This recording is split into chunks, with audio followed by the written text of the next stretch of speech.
భారతీయులకు జరిగిన అవమానాలు,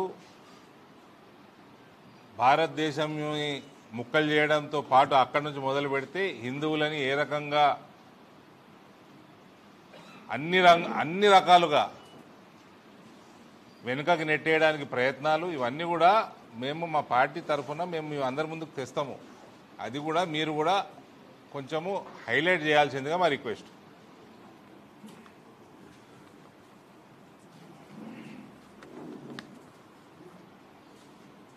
వక్ఫ్ చట్టము,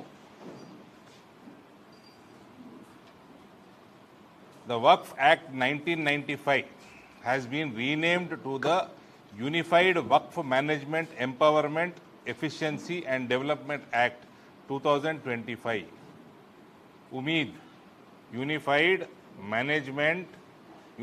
Waqf Management, Empowerment, Efficiency and Development Act. उम्मीद, ये उम्मीद किसके लिए है भाई साहब?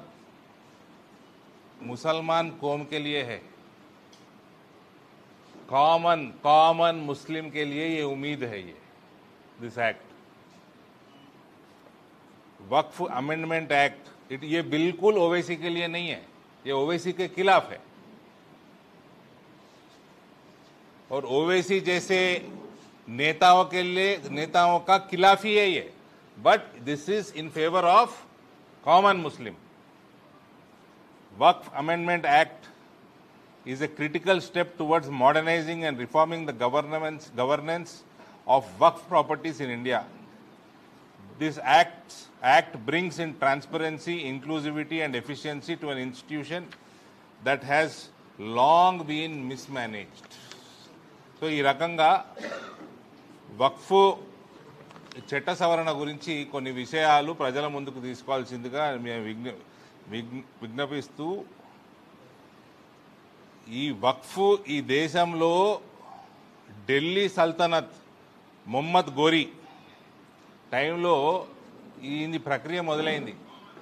2 గ్రామాలు జామా మస్జిద్ ఆఫ్ ముల్తాన్ అంటే ఇప్పుడు పాకిస్తాన్లో ఉంటుంది, జామా మస్జిద్ ఆఫ్ ముల్తాన్కి 2 గ్రామాలు డొనేట్ చేసేసిండు.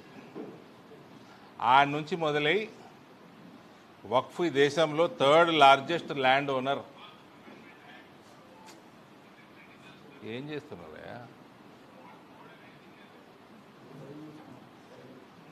ఈడ చూడు లైవ్.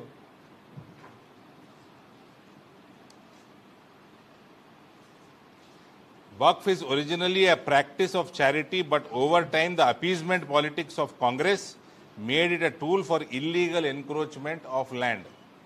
సో 3వ అతిపెద్ద ల్యాండ్ బ్యాంక్గా వక్ఫ్ తయారైంది ఇలా దేశంలో. ఈ కాంగ్రెస్ వాళ్ళ ఇలా అపీజ్మెంట్ పాలిటిక్స్ వల్ల ఇలా మ్యాక్సిమం మిస్మేనేజ్ అవుతా ఉంది ఆ ల్యాండ్. దీనికి సింపుల్ ఉదాహరణ చెప్తే మీకు,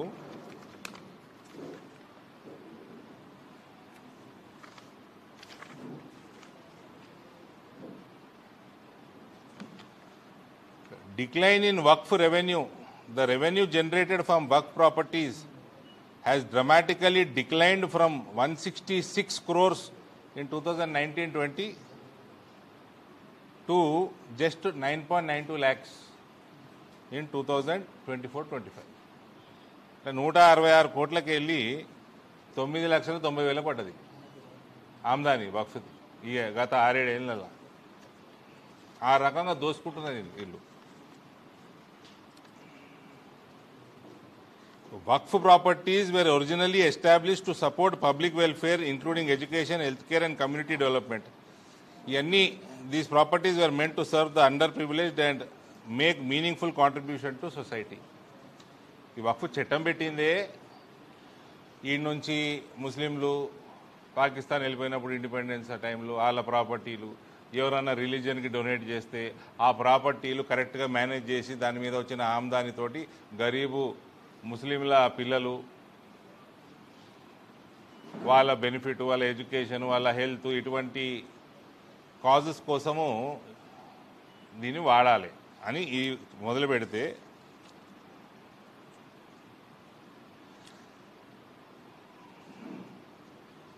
ఈ ఎంత మిస్యూజ్ అయిందో మనం తెలుసుకుందాం. ఇవాళ the non-Muslim properties declared as Waqf. Waqf Act 2025 aims to streamline Waqf property management while safeguarding heritage sites and individual property rights. As the data from September 2024 across 25 states, union territories, Waqf boards, a total 5,973 government properties have been declared as Waqf properties.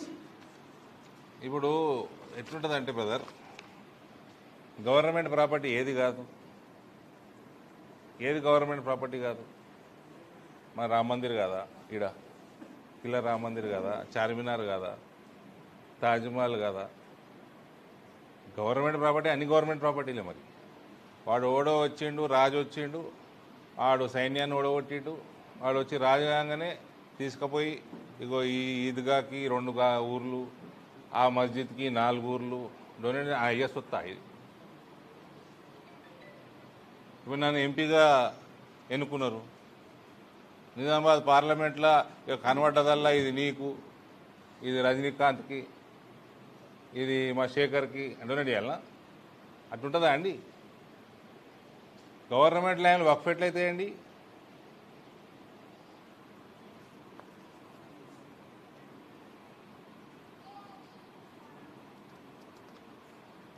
Issues with the old Waqf law. However, the old Waqf law has been plagued with mismanagement, corruption and lack of accountability. There has been encroachment of Waqf lands and the resources that should benefit society have instead been misused.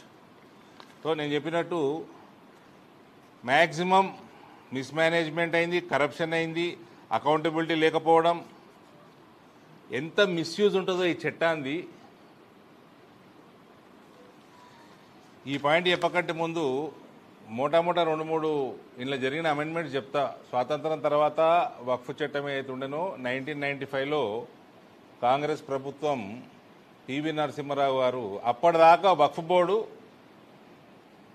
మా పల్లెగంగన పసుపు board లెక్క, tea board, coffee board లెక్క ఒక executive body. పసుపు మంచి కోసము, ఛాయ్ మంచి కోసము, కాఫీ మంచి కోసము, దాని పెరుగుదల కోసము, ఎదుగుదల కోసము, మార్కెటింగ్ కోసం పనిచేయాలి. 1995లా 96 ఎలక్షన్ గెలవాలని, తుర్కోల్లా ఓట్లు కావాలని పివి నరసింహారావు ఏం చేసిండు? దానికి జ్యుడిషియల్ పవర్స్ ఇచ్చిండు. అప్పటిదాకా వక్ఫ్ కిరికిరేమని ఉంటే అందరూ పోయినట్టు డిస్ట్రిక్ట్ కోర్టుకు పోవాల్సిందే. అప్పుడు వక్ఫ్ ట్రైబ్యునల్ ఇచ్చిండు. జ్యుడిషియల్ పవర్స్ పివి నరసింహారావు గారు చేసిన ఘనకార్యం ఇది. అంటే వక్ఫ్ ఇష్యూస్ అన్నీ వక్ఫ్ ట్రైబ్యునల్కి పోవాలి. వక్ఫ్ ట్రైబ్యునల్ జడ్జిలందరూ వాళ్ళు మళ్ళీ అందరు తురుకోలే. ఇక ఎవడదన్నా హిందువుదన్నా, ఎవడదన్నా క్రిస్టియన్దన్నా, ఎవరిదన్నా గవర్నమెంట్ ప్రాపర్టీ మీద వక్ఫ్ క్లెయిమ్ చేసుకుంటే వీళ్ళందరిగా ముస్లిం జడ్జిలు చెప్పినట్టు చేయాలన్నట్టు వీళ్ళు. ఇది కాంగ్రెస్ పార్టీ 1995లో చేసిన హిందువులకి, ఈ దేశానికి, హిందువులు ముస్లిం పక్కకు పెట్టి దేశానికి తెచ్చిన అతిపెద్ద దరిద్రం ఇది జ్యుడిషియల్ పవర్ చేయటం. దానికి మళ్ళా 2013లో ఈ ఇటాలియన్ సోనియా గాంధీ ఏం పవర్ తీసుకొచ్చిందంటే అమెండ్మెంట్ చేసి వక్ఫ్ ట్రైబ్యునల్ ఏదైనా జడ్జిమెంట్ ఇస్తే ఆ జడ్జిమెంట్ హైకోర్టులో అపీల్ చేసుకోలేవు, సుప్రీంకోర్టులో అపీల్ చేసుకోలేవు. అంటే 1995లో వక్ఫ్ బోర్డుకి జ్యుడిషియల్ పవర్ కోర్టు అధికారం ఇచ్చింది పివి నరసింహారావు. ఆ కోర్టుని సుప్రీంకోర్టు చేసింది సోనియా గాంధీ 2013లో. 2014 ఎలక్షన్లు గెలవనీకి వీళ్ళంతా ముంచిందెవరు? మొత్తం దేశాన్ని ముంచిండ్రు. మళ్ళా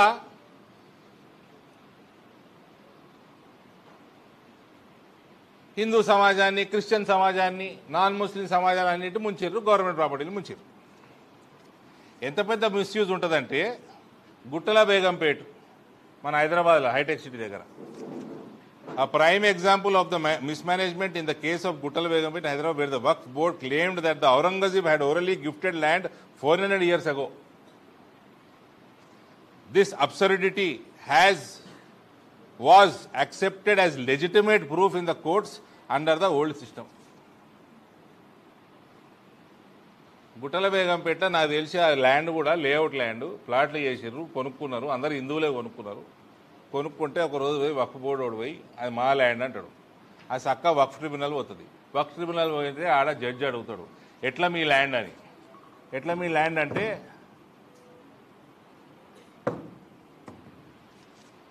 400 సంవత్సరాల కిందనట ఔరంగజేబు దాన్ని గిఫ్ట్ ఇచ్చిందట. ఔరంగజేబు గుర్రాలని మేపుతుండేనట ఆడ. ఓ గాడిది గుర్రాలను మేపుతుండేనట ఆడ. దానికి ప్రూఫ్ ఏందిరా అంటే ప్రూఫ్ ఏం లేదు. పాన్ తినుకుంటా కూడా వాగిండు, అది ప్రూఫ్ లెక్క యాక్సెప్ట్ చేసిండ్రు, దాన్ని వక్ఫ్ ల్యాండ్గా డిక్లేర్ చేసిండ్రు. వక్ఫ్ ల్యాండ్గా డిక్లేర్ అయినాక రెవెన్యూ సిస్టంలో వక్ఫ్ అని వస్తే కథం దాన్ని ఏం చేయరాదు. ఇక ధరణి వానికి రాదు, భూభారతి వానికి రాదు. ఇక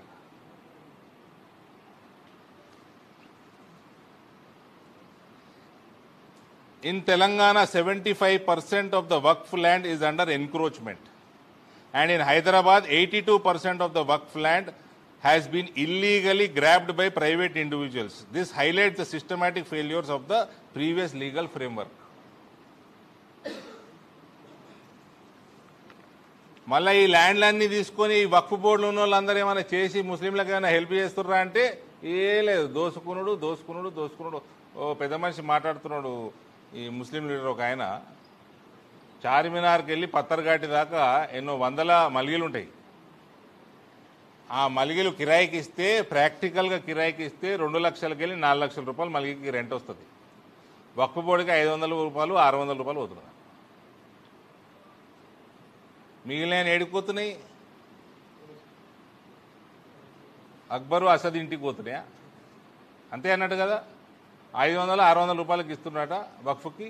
బట్ యాక్చువల్గా ఆడ 2 లక్షల నుంచి 4 లక్షల రూపాయలు కిరాయికి.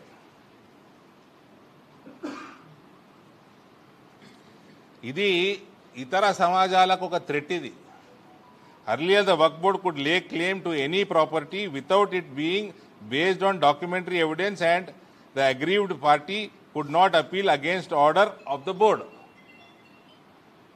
వేరే మతం వాళ్ళది ఏ ప్రాపర్టీ అయినా క్లెయిమ్ చేస్తే కథమిగా వాడు వక్ఫ్ ట్రిబ్యునల్ పోవాలి. ఆడ ఏం జడ్జిమెంట్ వస్తే దాన్ని బట్టి ఉండాలి జిందగీ భర్. హైకోర్టు వనిక లేదు, ఏం లేదు. Several Hindus lost their land in this unjust and arbitrary law. Now aggrieved individuals can approach. ఇప్పుడు మేము చేసిన ఈ సవరణ వల్ల అటువంటి వాళ్ళందరూ హైకోర్టుకు పోవచ్చు, సుప్రీంకోర్టుకు పోవచ్చు, రొటీన్ జ్యుడిషియల్ ప్రాసెస్లో కేసులు కొట్లాడవచ్చు. సో ఇది ఏ రకంగా ఇది అన్యాయమైన చట్టమో ఈ ముస్లిం నాయకులు చెప్పాలి. ఏ రకంగా అన్యాయం ఇది? నువ్వు ఆమ్దాని మొత్తం మింగుతున్నావు. ఈ షబీర్ అలీ ఇస్తుంటోడు పుట్టి ఓవైసీయే కాదండి, కాంగ్రెస్ ముస్లింలు కూడా ఉంటారు. ఇలా వీళ్ళందరూ నాయకులందరూ కలిసి మింగుతున్నారు. డిక్లైన్ ఆఫ్ వక్ఫ్ రెవెన్యూ చెప్పిన మీకు 166 కోట్లకి వెళ్ళి 9 లక్షల రూపాయలకు పడ్డది. ఇది 6-7 సంవత్సరాల. ఇంకోటి, ఈ వక్ఫ్ ట్రిబ్యునల్ అందరూ సున్నీలే ఉంటారు. ఇప్పుడు షియాలు ఉండరు, పస్మందాలు ఉండరు, ఆగాఖాన్లు ఉండరు. ఇప్పుడు అన్ని రకాలుగా బ్యాక్వర్డ్ ముస్లిమ్స్ కూడా ఇందులో ఈ మేనేజ్మెంట్లో భాగంగా, లేడీస్ కూడా మేనేజ్మెంట్లో భాగంగా కూడా ఉండే విధంగా ఈ రూపకల్పన జరిగింది అమెండ్మెంట్ యాక్ట్. దీన్ని ఇతర రెవెన్యూ రికార్డ్స్ డిజిటైజేషన్ అయినట్టు వక్ఫ్ ప్రాపర్టీస్ కూడా డిజిటైజేషన్ చేసి టెక్నాలజీని వాడుకోవటం వల్ల ఇంకా మంచి స్ట్రీమ్లైనింగ్ అవుతుందని మన యాక్ట్లో మనం అమెండ్మెంట్ చేసుకున్నాం. సో మేజర్గా ఎంత భయంకరమైన చట్టం ఉండేనో ఇది. ప్రత్యేకంగా 1995 పివి నరసింహారావు దాన్ని భయంకరంగా చేసిండు. ఆ తర్వాత అతి భయంకరంగా సోనియా గాంధీ చేసిండు 2013లో. ఇది ఈ దేశానికి ఒక థ్రెట్గా మారిన చట్టం ఉండే. దాన్ని ఇవాళ భారతీయ జనతా పార్టీ ప్రభుత్వము నరేంద్ర మోడీ గారి నాయకత్వంలో ఈ అమెండ్మెంట్ తీసుకొచ్చి దేశ భవిష్యత్తుని కాపాడడం, గరీబ్ ముస్లిమ్స్ని కాపాడడం, క్రిస్టియన్స్ని కాపాడతాం, హిందువులను కూడా కాపాడతాం, మన గవర్నమెంట్ ప్రాపర్టీలను కాపాడతాము, వక్ఫ్ నుంచి వచ్చిన ఆమ్దానిని గరీబ్ పిల్లలకి, ముస్లిం పిల్లలకి అందేటట్టు చేస్తాం. మరి ఎగ్జాంపుల్ చెప్తున్నా మీకు మన రాష్ట్రంలో, ఎందుకంటే మన రాష్ట్రంలో చాలా ల్యాండ్ బ్యాంకు దీని కింద ఉన్నది. మీ అందరితో చేసే రిక్వెస్టే, అందుకే దీన్ని బాగా హైలైట్ చేవేళ్లలో 1200 ఎకరాలు ఆరూరు గ్రామంలో సైటింగ్ హిస్టారికల్ ఓనర్షిప్, అంటే ఆడ ఔరంగజీబ్ గారు 400 ఏళ్ల కింద ఇచ్చేయండు అన్నట్టు, అంతే. ఏం డాక్యుమెంట్లు ఏం లేవు. 1200 ఎకరాలు వక్ఫ్ చట్టం, వక్ఫ్ ల్యాండ్ కింద డిక్లేర్ చేసి రైతులందరినీ గోసపుచ్చుకుంటున్నారు. Chevella Aluru village, Chevella assembly constituency, Narsampet assembly, Khanapur గ్రామం, మంగళవార్పేట 2300 ఎకరాల వ్యవసాయ స్థలం రైతులందరినీ గోసపుచ్చుకుంటుంది వక్ఫ్. మల్కాజ్గిరి 750 ఎకరాలు మొత్తం లోకల్ రెసిడెంట్స్. ఆ గుట్రబేగంపేట ఎగ్జాంపుల్ చెప్పినట్టే ఇది. అని ఇల్లు కట్టుకున్నారు, ప్లాట్లు అయిపోయినాయి, ఇప్పుడు వక్ఫ్ అంటాడు వాడు. వక్ఫ్ ట్రిబ్యునల్ వాళ్ళే వాళ్ళు చెప్పింది వేదం. Medchal mandal Boduppal municipal corporation, Boduppal area,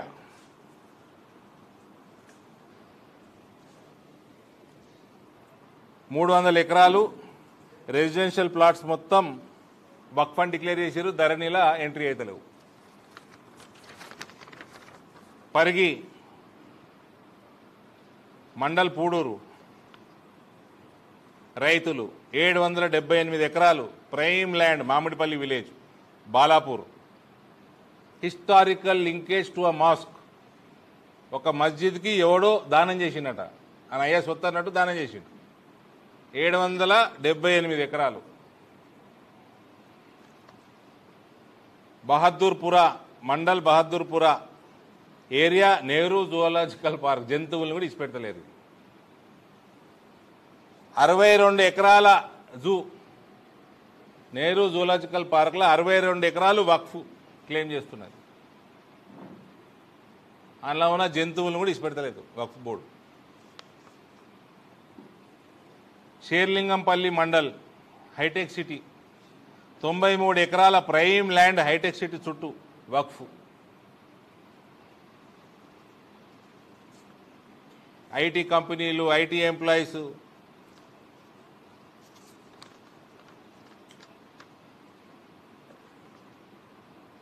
Mahabub Nagar mandal, Mahabub Nagar municipality,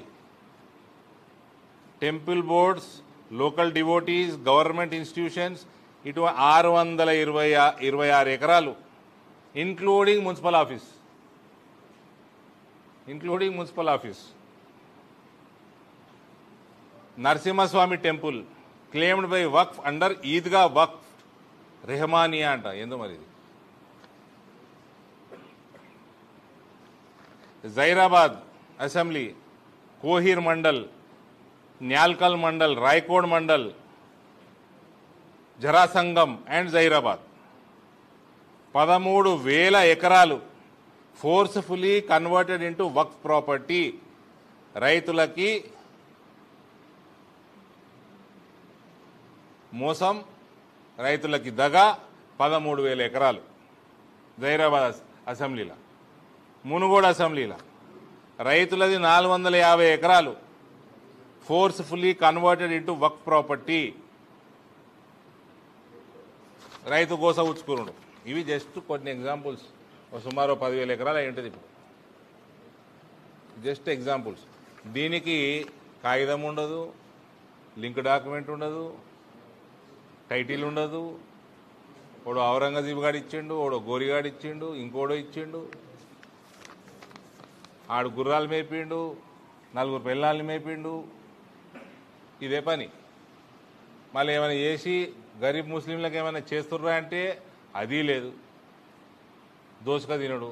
4 లక్షల రెంట్ వస్తే 400 కట్టుడు వక్ఫ్కి. ఇటువంటి చట్టాన్ని చట్ట సవరణ చేసి ఎటువంటి డిస్ప్యూట్ ఉన్నా వక్ఫ్ ట్రిబ్యునల్ ఎటువంటి జడ్జిమెంట్ ఇచ్చినా అది హైకోర్టుకి, సుప్రీంకోర్టుకి వెళ్ళే మనకు ఆస్కారం ఇచ్చింది ఈ సవరణ. మళ్ళా ఆ వక్ఫ్ బోర్డులో ఒకటే వర్గం డామినేషన్ ఉండొద్దని, ముస్లింలలో ఉన్న అన్ని వర్గాలు కూడా అందులో భాగంగా ఉండాలని చేసిన సవరణ. లేడీస్కి కూడా ఇన్వాల్వ్మెంట్ ఉండాలని చేసిన సవరణ. మొత్తం టెక్నాలజీని వాడి డిజిటైజ్ చేసి మంచిగా మేనేజ్ చేసి ఎక్కడ కూడా క్యాష్ డీలింగ్స్ లేకుండా వక్ఫ్ ఆమ్దాని పెంచే సవరణ ఈ చట్టం. దీనివల్ల ముస్లింలకు లాభమే తప్ప నష్టమయ్యేది ఏమీ లేదు. ఇక్కడ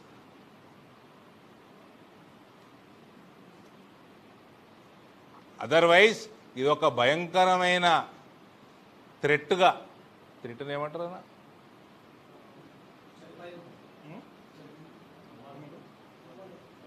ప్రమాదం, చాలా ప్రమాదకరంగా ఈ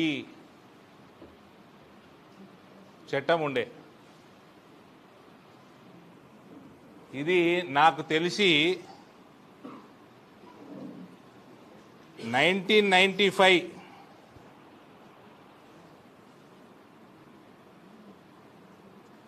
తర్వాత ఏదైతే పివి నరసింహారావు దీనికి జ్యుడిషియల్ పవర్స్ ఇచ్చిండో ఆ తర్వాత దీన్ని మిస్యూజ్ చేయడం, మిస్మేనేజ్ చేయడం ఎక్కువైంది ఈ చట్టాన్ని. సోనియా గాంధీ ఎప్పుడైతే ఈ జ్యుడిషియల్ పవర్ని సుప్రీంకోర్టుకి అంతే మించిన పవర్ ఇచ్చిందో మ్యాక్సిమం మన నాన్ ముస్లిం క్రిస్టియన్ కానీ హిందువు కానీ గవర్నమెంట్ ప్రాపర్టీలు కానీ దెబ్బతిన్నాయి దీంతోటి. ఇది జస్ట్ ఎగ్జాంపుల్ చెప్తున్నా బ్రదర్. 2006 అంతకుముందు రికార్డ్ నా దగ్గర లేదు. 2006లో 6 లక్షల ఎకరాలు ఉండే క్లెయిమ్. 2025కి 38 లక్షల ఎకరాల క్లెయిమ్ ఉన్నది వక్ఫ్ది. అంటే దీన్ని బట్టి ఇమాజిన్ చేసుకోండి ఎంత మిస్యూజ్ అవుతుందో. ప్రతి ఒక్క హిందూ వినాలే నా పార్లమెంట్లో, ప్రతి ఒక్క క్రిస్టియన్ వినాలే నా పార్లమెంట్లో. గరీబు ముస్లిం వాళ్ళని ఇనుమని అయితే కోరుతున్నాము. ఇవాళ షబ్బీర్ అలీని ఇంటరా, ఓవైసీని ఇంటరా, వాళ్ళ ఇష్టం అది. హిందువులు క్రిస్టియన్లు వినాలి. 2006లో 6 లక్షల ఎకరాలు వక్ఫ్ క్లెయిము. 2025 వచ్చేసరికి 38 లక్షల ఎకరాలు వచ్చింది దీని కింద. ఈ 38 లక్షల ఎకరాలు రెవెన్యూ అధికారులు ముట్టుకోలేరు దాన్ని. ధరణి చేద్దామన్నా ఏం చేద్దామన్నా. సో ఎంత పెద్ద ప్రమాదమో ఈ వక్ఫ్ చట్టం దీన్ని బట్టి అర్థమవుతుంది. ఈ 6 లక్షల ఎకరాలు కూడా అందుకెళ్ళి 5 లక్షల ఎకరాల పైన 1995 తర్వాతనే వచ్చి ఉంటుంది.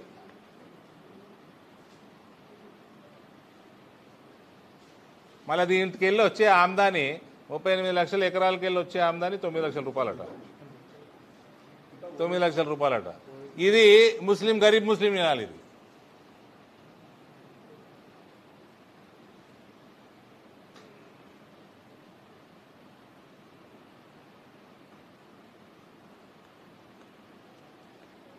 నేను చెప్పింది ఆ పెద్ద మనిషి ఏదైతే మలిగిలు చార్మినార్ పక్కకున్న మలిగిలకి 400 రూపాయలు 500 రూపాయలు కిరాయి వక్ఫ్కు వస్తున్నది. యాక్చువల్గా 4 లక్షలు 3 లక్షల రూపాయలు వచ్చేది. ఇది చెప్పింది అద్నాన్ కమర్, ఆల్ ఇండియా పస్మందా ముస్లిం మహజ్ తెలంగాణ యూనిట్ ప్రెసిడెంట్. మళ్ళీ వాళ్ళే చెప్పింది ఇది.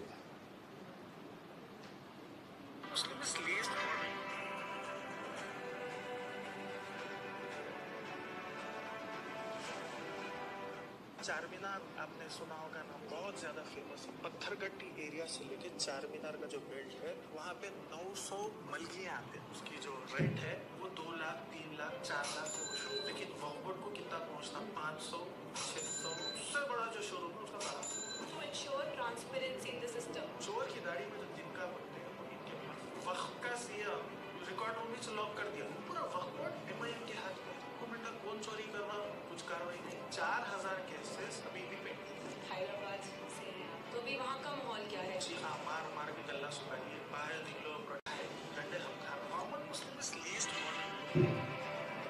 क्या बोल रहा हूँ, common Muslim is least bother बोल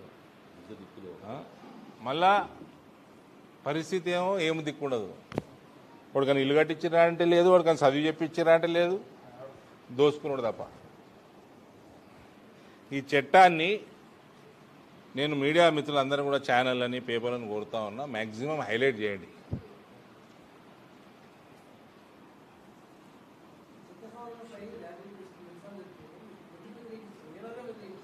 అది ఆలేదు. అందులో ఆ ర్యాలీ పిలుస్తాడో, ఓవైసీ పిలుస్తాడో, ఇంకోటో పిలుస్తాడు. అందులో పాల్గొనాలా లేదా అనేది గరీబ్ ముస్లిం ఆలోచన చేసుకోవాలి.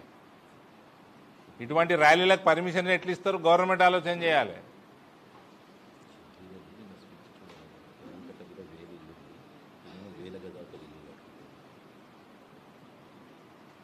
కెనాల్ కట్ట ఇల్లు కూడా వక్ఫ్ అంటారు రేపు.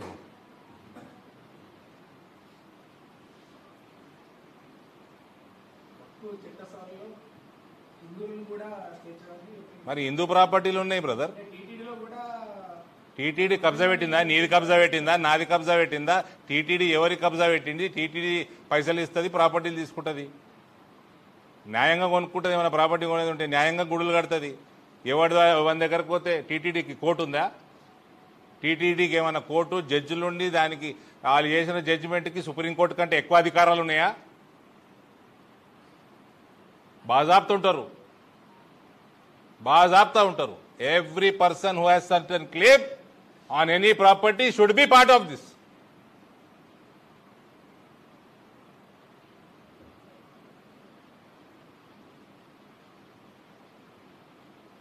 నా జాగ ఎత్తుకపోతుర్రు, నాకే మాట్లాడుతందుకు నా తరఫున మాట్లాడుతాను కూడా లేదంటే అయ్యా జాగిరా.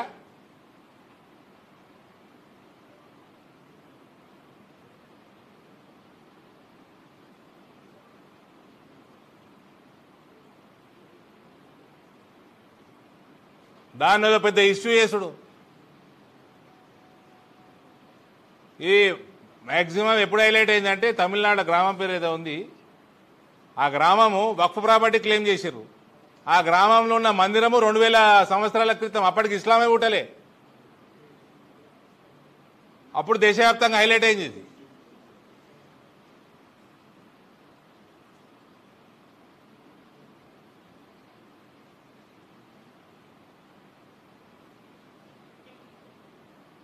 మొత్తం తరతరాల నుంచి టైటిల్లో ఎన్నడు ముస్లిం ఉన్నాడు, ఆ ప్రాపర్టీకి వక్ఫ్ క్లెయిమ్ అంటారు. ఓడో కుక్కనా కొడుకు ఔరంగజేబు గారు దానం చేసినట్ట 400 ఏళ్ళ కింద. దానికి పేపర్ లేదు, వంకాయ లేదు, ఏం లేదు, వక్ఫ్ అయిపోతుందా? ఇక హిందూ కొట్టాడకపోతే ఏం చేస్తారండి? ఆ బోర్డులో ఉండటం బెటరు, కిరికీలు తగ్గుతాయి.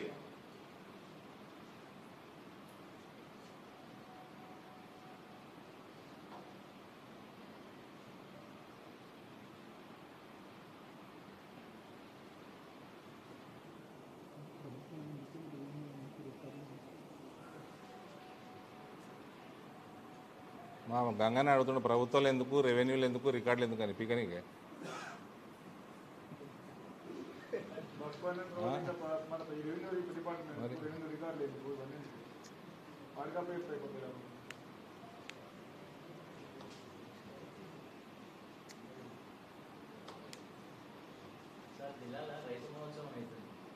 ఇగో నేను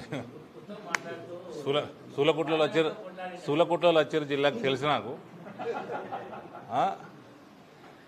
వాళ్ళ ప్రశ్నలు అడిగితే జవాబిస్తా, కానీ వక్ఫ్ కవరేజ్ తగ్గొద్దు. అది మీరు మాటిస్తేనే ఇది కంటిన్యూ చేస్తా. Press meet మాటిస్తుర్రా?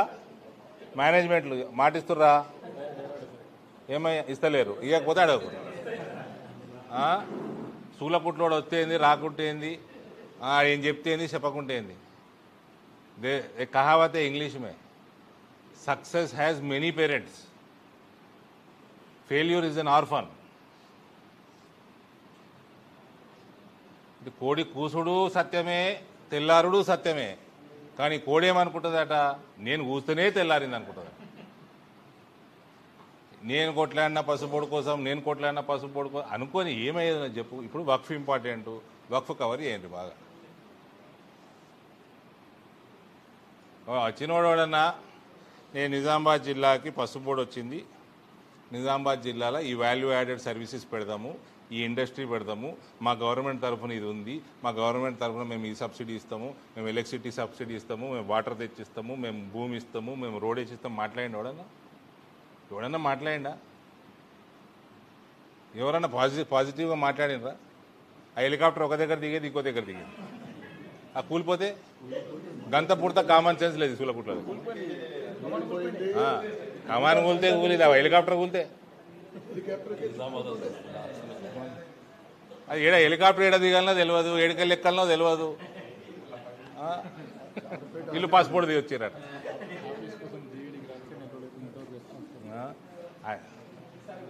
మళ్ళా ఒక మాట్లాడుకుంటా పసుపు బోర్డు పనులు 2 నెలలకెళ్ళి మీ దగ్గర ఫైల్ ఉంది సూలకుట్ల మంత్రులు. 2 నెలల నుంచి నిజామాబాద్ రూరల్ మీ ఎమ్మెల్యే వాడతలేడు, టెంపరీ మాకు 2 నెలలకో 3 నెలల కోసం పసుపు బోర్డు రాసింది, అది ఇవ్వండి, రెంట్కి ఇవ్వండి అని పైసలు కడతామని. అది 2 నెలల నుంచి సంఖ కింద పెట్టుకున్నారు వీళ్ళ గవర్నమెంట్. మళ్ళా పసుపు బోర్డు పైసలతోటి పసుపు బోర్డు ఆఫీసు భూమి కొనుక్కుంటారు, కట్టుకుంటారు 2-3 ఏళ్ళ. అప్పటిదాకా ఇవ్వమంటే 2 నెలల నుంచి పెట్టుకుర్రా కింద ఫైలు, మళ్ళీ వచ్చి పనులు స్టార్ట్ చేయలేదు. ఇది హైలైట్ చేయండి. కానీ నాకు వక్ఫ్ మాత్రం హలో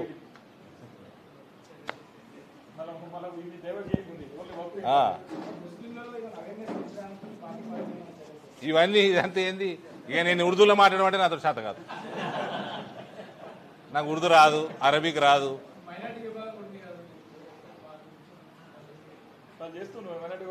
ఓ జిల్లాధ్యక్ష మైనారిటీ విభాగం యాక్టివ్ చేసి కమిటీ చేసారు, డోర్ టు డోర్ వెళ్తున్నారు, చెప్తున్నారు. పార్టీ తరఫున కూడా అవేర్నెస్ మీటింగ్స్ పెడుతుండ్రు అన్ని జిల్లాల్లో.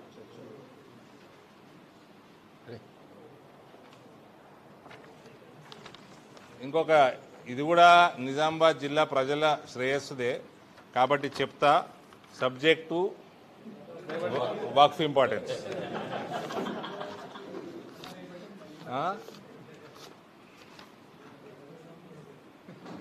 తిప్పలు పడుకుంటా 2 నవోదయాలు తెచ్చుకుంటుమి, ఇన్ని ఫ్లైఓవర్లు తెచ్చుకుంటుమి. మాధవ్ నగర్ 2 లేన్ ఉండే శాంక్షన్, దాన్ని 4 లేన్ చేపిస్తుంది. దానికి కావాల్సిన సర్వేలల్లా ఎన్ని లక్షల వెహికల్స్ పాస్ కావాలనో అటు ఇటు అది వచ్చేటట్టు చేస్తుంది. ఇవాళ బోధనల మెయిన్ రోడ్ మీద ఎంత సిగ్గుమాల ప్రభుత్వం ఈ కాంగ్రెస్ అంటే, మళ్ళీ ఆడ ఎమ్మెల్యే మళ్ళీ ఆయన ఏమన్నా అంటే అన్నని అంటారు. మోస్ట్ సీనియర్ 2 లేన్లు చాలు నాకని లెటర్ రాశాడు. 2 లేన్లు చాలట. రైల్వేస్ సర్వే చేసుకుంది, ఆడ 3 లక్షల టీవీలు రావాలి, 80,000 వచ్చినాయి. సో 2 లేన్ శాంక్షన్ ఇచ్చింది.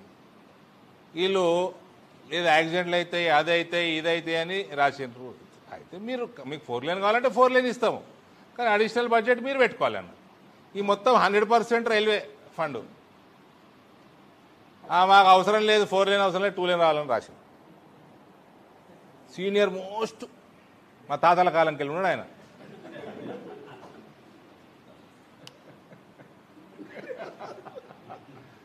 మళ్ళీ ఏమన్నా అన్నాడంటే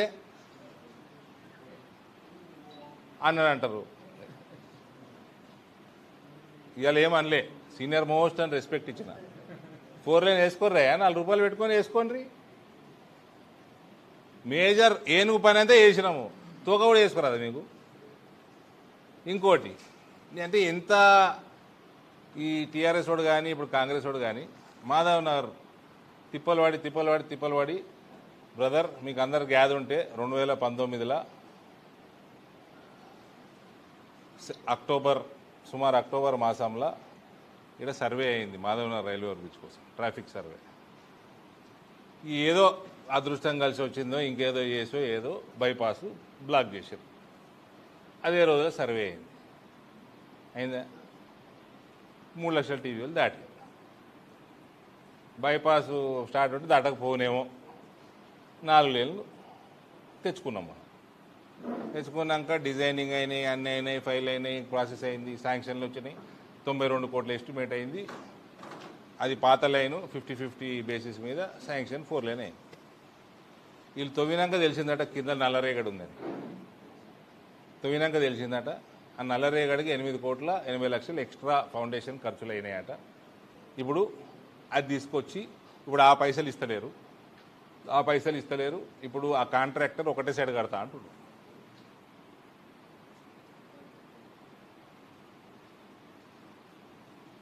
గది కూడా చేసుకోరాదనే ఈ సీనియర్ మోస్ట్ ఎమ్మెల్యేకి జిల్లాలో.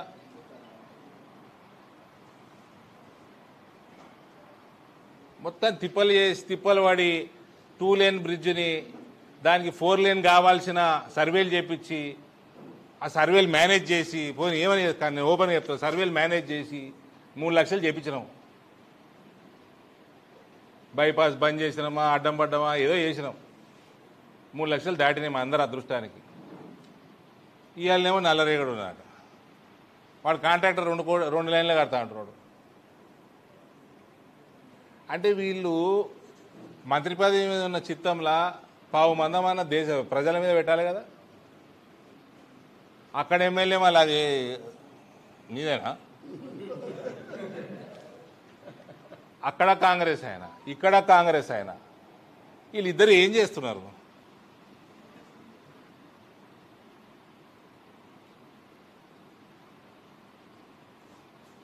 మళ్ళీ ఏమని అంటే అన్నాడు అరవింద్ ఇట్లా అంటారా అట్లా అంటారా.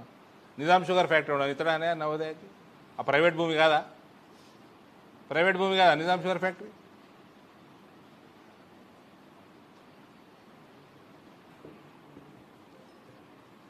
చెల్లింగే జరా వక్ఫ్ బాగా కవర్ చేయండి.